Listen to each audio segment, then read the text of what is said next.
31 তারিখ মাসা লাস্ট 31 তারিখ মাস আজি 21 তারিখ আর 10 দিন আছে 31 তারিখৰ ভিতৰত কি কাম কৰিব বিচাৰিছে কি অৰ্ডাৰ দিব বিচাৰিছে বা কি পইচা ৰিলিজ দিব বিচাৰিছে এইবিলাক 31ৰ ভিতৰত কৰিব লাগে ইয়াৰ পিছত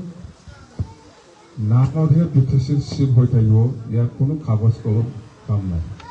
কাগজ কলম দিলে हाला बियो বিটিচিও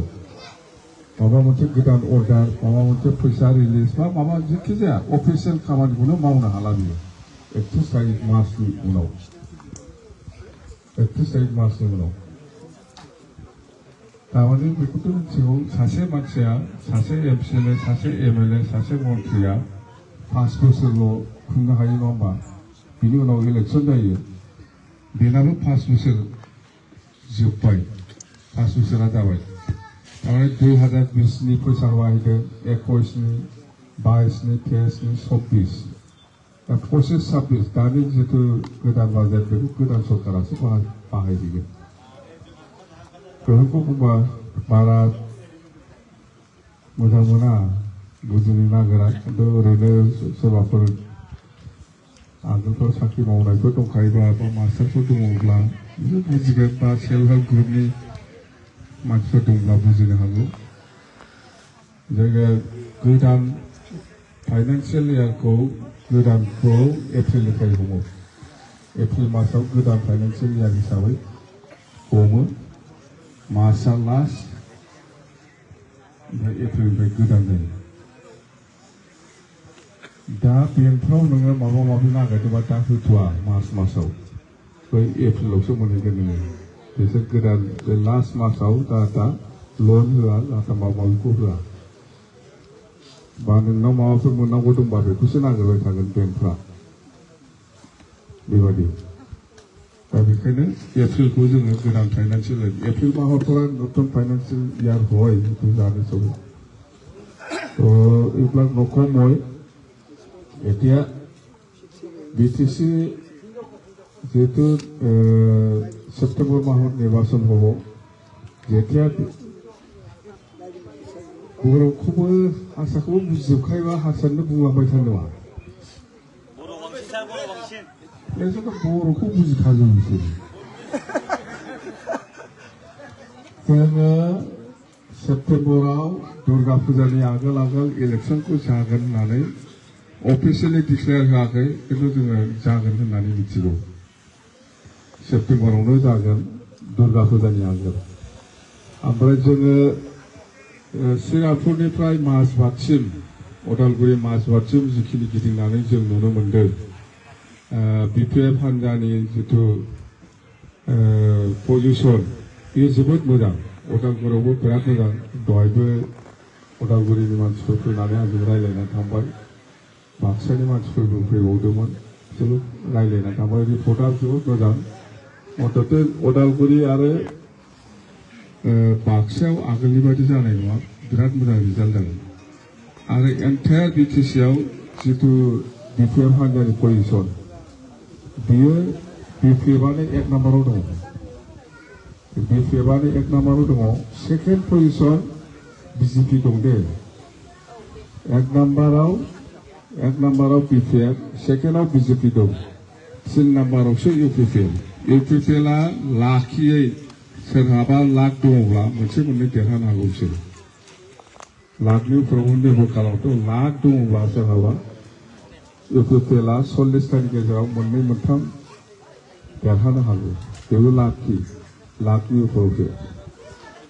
माबा दिनै इउपिपिएलनि पजिशना ओरैबायदि गाज्रि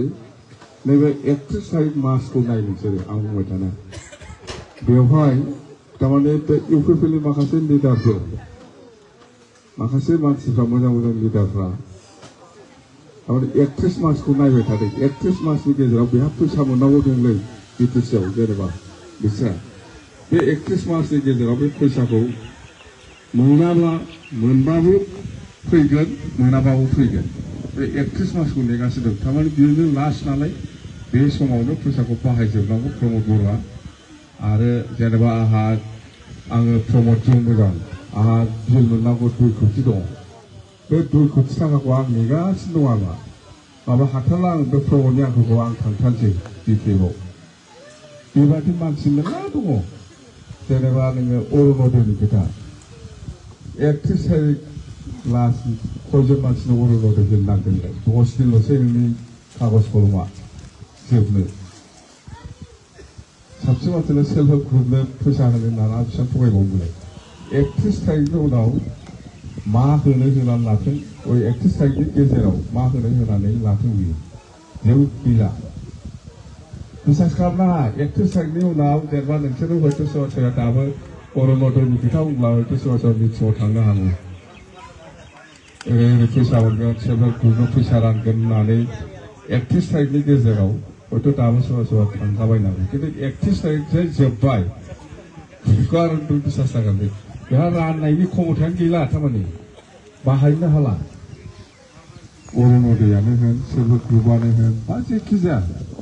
बा माबा मोनसे खामानियानो होन बेखौ 31 तारिखनि उनाव बेयो जेबो अर्डार होनो हाया सेंसनबो खालामनो हाया अर्डारबो होनो हाया फैसाबो रिलिज खालामनो हाया ओंखायनो 31 तारिखनि उनाव बिराद मानसिफ्रा इउपिपिएल गारनानै बिपिएफआव हाबफैदों मिथिबाय एसे थाल लाल' नोंसिनि बे भुमखा ओनसोलावबो सोरबा सोरबा दङब्ला बिसोर लाइन लागोन थारमाने बिसोर मोननांगौ दङ सेल्फ हेल्प ग्रुपनि फैसा मोनो खोमा बा अरुणोदय मोनो खोमा बा सोरहाबा माबा मोनसे बिल मोननांगौ दं थानो हागौ गभर्नमेन्टआ बिपिएफआनो दासिगोन होननानै सारा आसामाव मिथिगौ बे इउपिपिएलनि लिडारफ्राबो मिथिगौ बिपिएफआनो गभर्नमेन्ट दासिगोन होननानै इउपिपिएलनि लिडारफ्राबो मिथिगौ बिजेपिनि लिडाराबो मिथिगौ सारा आसामावनो मिथिगौ दिल्लीयाबो मिथिगौ बे बिटिसिआव बिपिएफआनो सरकार दाफिनगोन होननानै मिथिबाय दाफिनसिगोन 100आव 100%। ओंखायनो जोङो दा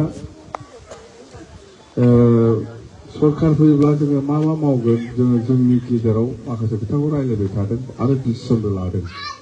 मिथिबाय सरकार আহিলে सरकार যেহেতু আহিব যদি সরকার আহে তেতিয়া আমি প্রথম কি কাম করব প্রথম আমি যেনেবা আমার পৰা যেটো 16টা ডিপার্টমেন্ট প্রমোটেড ডিসফোর দিছিল সেইটো আমি নিজাবগীয়া ক্যাবিনেট ডিসিশন লৈ পেলাই নটিফাইড কৰিলম যে এই প্রমোটেড দিয়া কিবাটো আমি উইথড্ৰ কৰিম আজিৰ দিনত কিছুমান কামটো ডিসি অফিস থৈহে যাব লাগে এইবিলাক আৰু দৰকাৰ নাই আমি আগত বিটিসি যেনেকৈ চলাইছে এনেকৈ চলাব 3rd গ্ৰেড 4th গ্ৰেড চাকৰিটো বিটিসি মানুহে পাব আৰু যিমান কন্ট্ৰেক্ট কাম কাজ এটা বিটিসি বাহিৰত মানুহে নাপায় আৰু অলপ আগত সবৰাম প্ৰেসিডেন্টে কোৱা নিচিনা আপনি যদি কোনবা মানুহে যদি বিটিসি কোচাইগাঁৱত যদি চাকৰি কৰিব বিচাৰে এই বিটিসিত এনঅচি লাগিব ইয়াৰ দ্বাৰা নহয়